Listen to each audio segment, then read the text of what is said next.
ಪಟಾಕಿ ಕಾರ್ಖಾನೆ ಸ್ಫೋಟ 20 ಕಾರ್ಮಿಕರು ಬಲಿಯಾಗಿದ್ದಾರೆ. ಆಂಧ್ರದ ಕಾಕಿನಾಡದಲ್ಲಿ ಘನಘೋರ ಅಗ್ನಿ ಅವಘಡ ನಡೆದಿದೆ.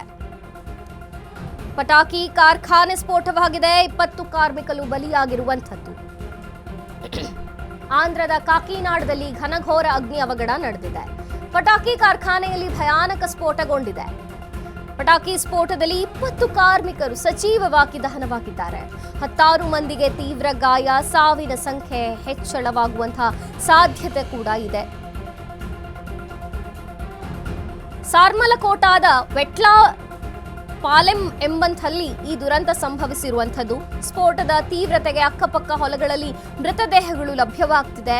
ಪಟಾಕಿ ಕಾರ್ಖಾನೆ ಸ್ಫೋಟದ ಧಾಟಿಗೆ ಅಕ್ಕಪಕ್ಕದ ಮನೆಗಳು ಉಡಿ ಸಾಗಿದೆ. ದುರಂತ ನಡೆದಾಗ ಕಾರ್ಖಾನೆಯಲ್ಲಿ 30 ಕಾರ್ಮಿಕರು ಕೆಲಸ ಮಾಡ್ತಿದ್ರು. ಪಟಾಕಿ ಕಾರ್ಖಾನೆ ಸ್ಫೋಟವಾಗಿದೆ. 20 ಕಾರ್ಮಿಕರು ಬಲಿಯಾಗಿದ್ದಾರೆ. ಆಂಧ್ರದ ಕಾಕಿನಾಡದಲ್ಲಿ ಘನಘೋರ ಅಗ್ನಿ ಅವಘಡ ನಡೆದಿದೆ. ಪಟಾಕಿ ಕಾರ್ಖಾನೆಯಲ್ಲಿ ಭಯಾನಕ ಸ್ಫೋಟ ಉಂಟಾಗಿದೆ. ಈವರೆಗೂ 20 ಕಾರ್ಮಿಕರು ಸಜೀವ ದಹನವಾಗಿದ್ದಾರೆ. ಆದರೆ ಇದು ಸಾವಿನ ಸಂಖ್ಯೆ ಇನ್ನೂ ಹೆಚ್ಚಳವಾಗುವಂತಹ ಸಾಧ್ಯತೆ ಇದೆ ಅಂತ ಹೇಳಲಾಗ್ತಿದೆ. ಯಾಕೆಂದ್ರೆ 10 ಮಂದಿಗೆ ತೀವ್ರವಾಗಿ ಗಾಯಗೊಂಡಿದ್ದಾರೆ. ಸಾರ್ಮಲಕೋಟಾದ ವೆಟ್ಲಪಾಲೆಂ ಎಂಬಲ್ಲಿ ಈ ದುರಂತ ಸಂಭವಿಸಿರುವಂಥದ್ದು. ಸ್ಫೋಟದ ತೀವ್ರತೆಗೆ ಅಕ್ಕಪಕ್ಕದ ಹೊಲಗಳಲ್ಲಿ ಮೃತದೇಹಗಳು ಸಿಕ್ತಿರುವಂಥದ್ದು.